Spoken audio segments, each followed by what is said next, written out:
Hello everyone. Let's pretend that DDR RAM, SD memory cards, and chip RAM were never invented. And the whole world has remained the same as it is today, but the only RAM technology that exists is ferrite core memory of 1970s. I will show how complex and impractical would be to live in such a world. First, let's see what a magnetic ferrite core memory is. It was the primary form of RAM for computers between the 1950s and 1970s. It was made up of tiny ferrite rings woven together with copper wires. Each of these tiny ferrite rings measured a few millimeters and stored only 1 bit. 8 rings are 8 bits, so they correspond to 1 byte. And this block 8 by 8 is 64 bits, 8 bytes. So this calculator, having 6 modules of 8 bytes, has a total RAM of 48 bytes. In the 1960s, this gigantic IBM 1401 computer had 4 kilobytes of RAM, many millions of times less than your notebook. This corresponded to about 32,000 of the ferrite cores we saw before. At the time, to build these RAMs, the copper wires had to be inserted by hand into the rings of the RAM, one at a time, in what was truly a labor of weaving. Nowadays, a smartphone's memory is about 8 gigabytes, or 8 billion bytes. So, let's get to the question.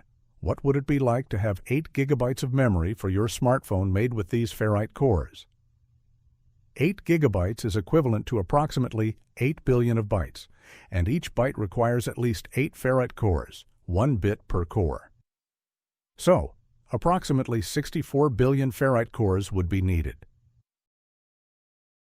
Assuming they measured just 2 millimeters on each side, your 8 gigabyte smartphone memory would take up approximately 1,500 cubic meters, or yards, including the structural elements, so 10 meters by 10 meters by 15 meters, which you should carry with you, attached to your smartphone.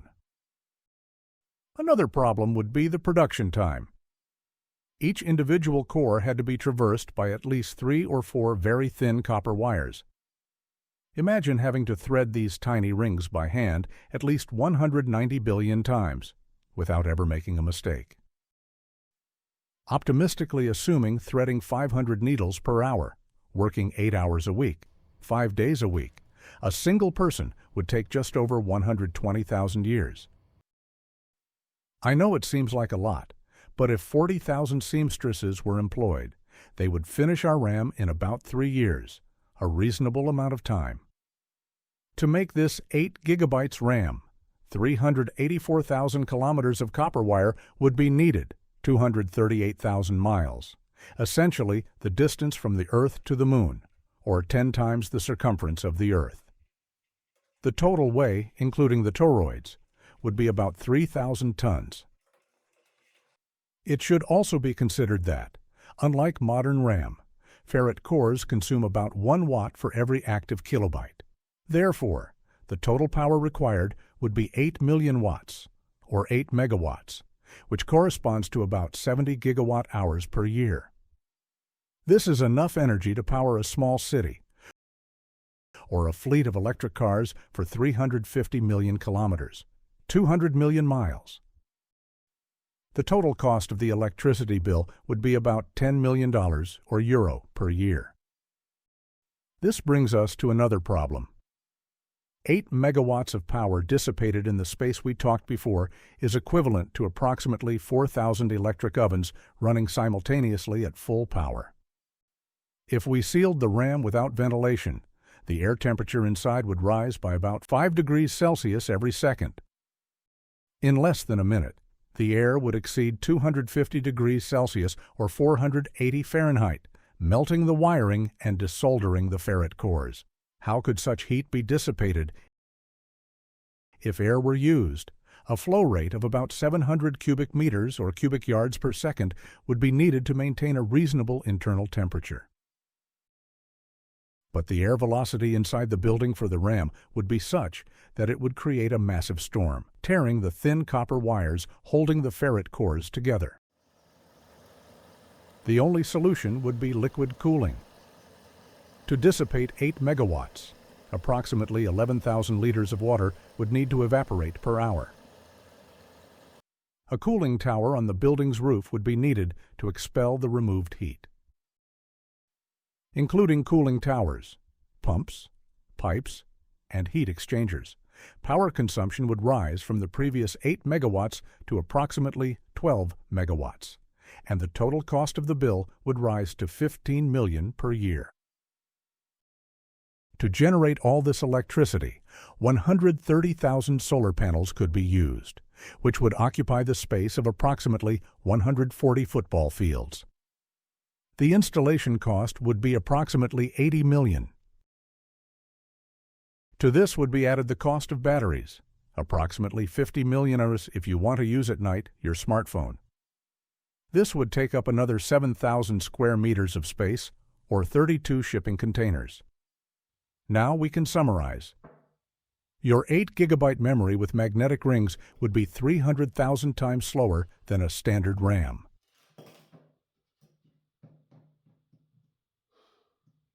It would consume $15 million in energy per year,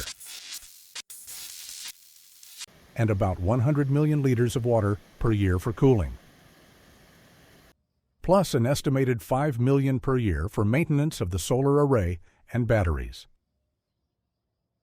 In the end, the 8 gigabytes RAM for your smartphone would be like this, with the cost in dollars or euro, a 5-story building for the ferrite rings of the RAM at a cost of $10 million, 130,000 solar panels and related structures at a cost of $70 million, 32 containers for the batteries at a cost of $50 million, a cooling plant at the cost of $15 million, and about $5 billion for the labor required to weave the wires into ferrite cores, a total of $5.15 billion. But the beauty of a smartphone is its portability. So if you want to take a walk around with your beloved smartphone and its RAM, you should consider that it weighs 3,000 tons, the cooling system weighs another 800 tons, and the battery 1,000 tons. To transport these 4,800 tons of cargo, you would need a convoy with about 60 trucks for the RAM module, connected by large communication cables and large hoses for the coolant, 30 trucks for the containers of the batteries, and about 40 vehicles, including tankers for the cooling fluids and flatbeds for the systems and cooling towers. So, to have a portable 8 gigabyte RAM, you should add a total of about 130 heavy vehicles. The convoy would cover about 3 miles of road.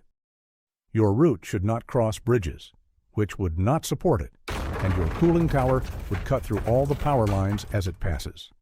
The consumption would be about 700 liters of diesel for 5 kilometers of road. But finally, after waiting years and spending billions of dollars, you could enjoy your walk while playing with your powerful and portable phone, if you don't mind the noise of 130 trucks following you.